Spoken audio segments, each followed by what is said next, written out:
Welcome to Orange Weekly, presented by Krause Health. Alongside Mike Waters, I'm Brent.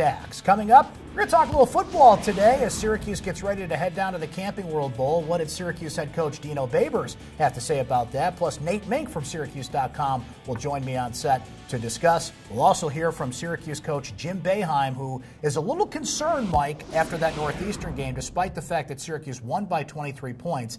Is this typical Boeheim coach speak, or should he be concerned right now about some aspects of the Orange? Well, if Syracuse was 8-0 and ranked number 1 in the country and everything was hunky-dory, he'd still be concerned.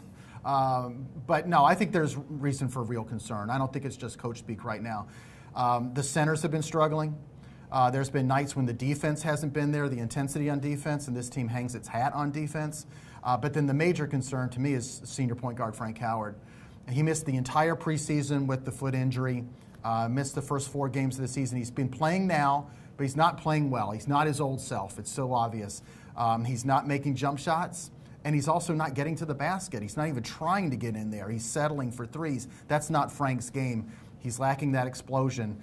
They need him to start playing the way he played last year. One thing about last year, Mike, is he averaged 14 points per game, and something that Boeheim said at his press conference the other day I think was noteworthy, and he said, we should be winning these games by more points. I think that's what he means, right? If you average in just what Frank did on a game-by-game basis last year, then you're beating Northeastern not by 23, maybe by 30. You're not beating Cornell by 63-55. You're winning that game in the scores we're used to. Do you think that's what Boeheim's referencing there? If Frank can just get back on his offensive game, then things start humming along a little smoother? Yeah, I think Frank is a big part of what Boeheim's talking about. Now, there's other things, too. Elijah Hughes disappears for a night. Tyus Battle disappears against Northeastern. O'Shea Brissett early in the year wasn't shooting the ball that well. There's a whole listen, nobody's exempt here.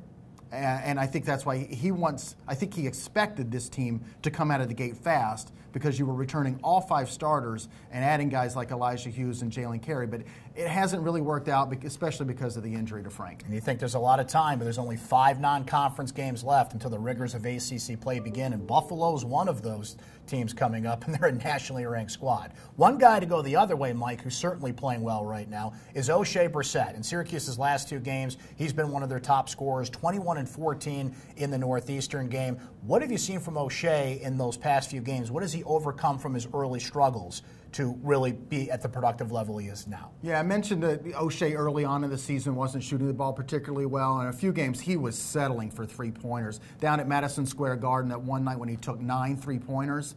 And he's a 6'8" power forward who can get to the basket. You want him to be inside, score inside for you. Listen, he wants to step outside every once in a while. It's great. But if you look at the past few games, before the Northeastern game, he was going 2 for 4 from 3 or 2 for 3 from 3 and getting all of his other points inside. That's what he's got to do. He's got to attack the basket. He's got to get that field goal percentage up over 40%. Mike, a lot of Syracuse fans are going to be checking their watches this week because it's Georgetown coming up on Saturday, and the rivalry is stewing again. Patrick Ewing will be back in the Dome. It's all great, but my question is, are we going to see this beyond this season? This is the last of a 4-game set between Syracuse and Georgetown, and keeping the Hoyas on the schedule seems obvious, but it's not that easy. No, it's not, especially from the Syracuse side of things. Syracuse, the ACC next year goes to a 20-game conference schedule. That's 2 games over what it currently is, and that eats into your non-conference schedule. Listen, you're not going to add 2 more ACC games and eliminate Arkansas State and Old Dominion from your schedule. There would just be too many really tough games early on in the season. Likely you're going to lose the games against Georgetown or Connecticut or St. John's. I talked to Patrick Ewing yesterday. He wants to continue the series. He says he's talked to Jim Boeheim about doing so. He thinks it's beneficial to both programs. Georgetown values the rivalry. Syracuse likes to recruit that D.C. area.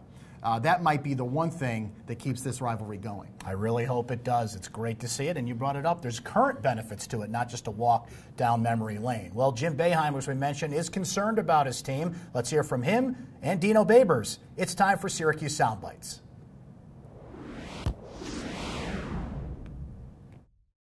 You know, their zone was a 2-3 at the beginning. We killed it. Then they went to the 3-2, and it was really, once you get in the middle, it's, you can attack it. But we never really played well the whole game. We just weren't good offensively.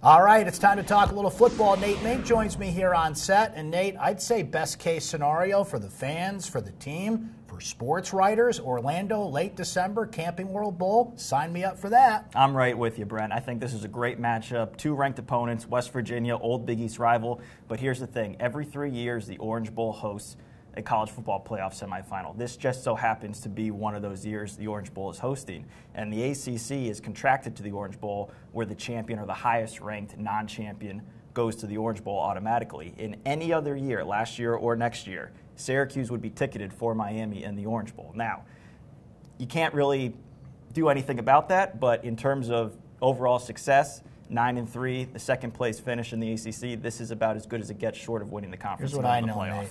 Camping World Bowl, Orlando, that's where Disney World is. Disney World's not in Miami. Just saying.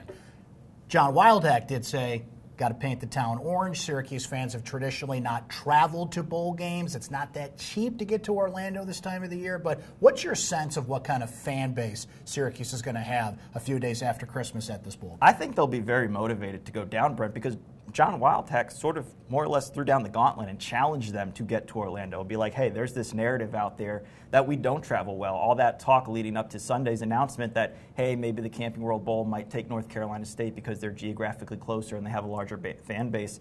He more or less challenged the Syracuse fans to prove that narrative wrong. Okay. You mentioned old Big East rival. The Schwartzwalder Trophy, unfortunately, will not be on the line in this game, but there's going to be a lot of points.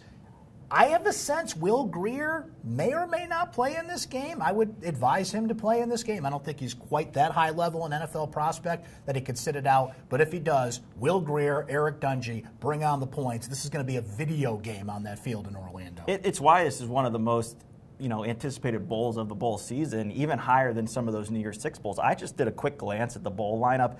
Personally, I'm not impressed with a lot of these matchups, short of the two semifinal games and a couple of the New Year's Six bowls. I think this has the potential to be right up there. And you're right, two explosive offenses. West Virginia, Dana Holgorsen runs that air raid style. They're going to be throwing the ball all over the yard. Will Grier, very, very high-level quarterback. David Sills, Jennings are two really good explosive wide receivers. And on the defensive side of the ball, everyone says the Big 12 doesn't play defense. David Long, a linebacker, can play for any defense in the country. You got to wonder about motivation this time of the year and things that come up. West Virginia lost their offensive coordinator. He's now the head coach at Texas State. A lot of fans were grumbling that that's the bowl game that they got, whereas Syracuse is ecstatic to be in this bowl game. So we'll see how that plays out. Much more to come. We've got a few weeks until we really have to dig in the weeds on that game. For now, for Nate Mink, for Mike Waters, I'm Brent Axe. This has been Orange Weekly, presented by Krause Health.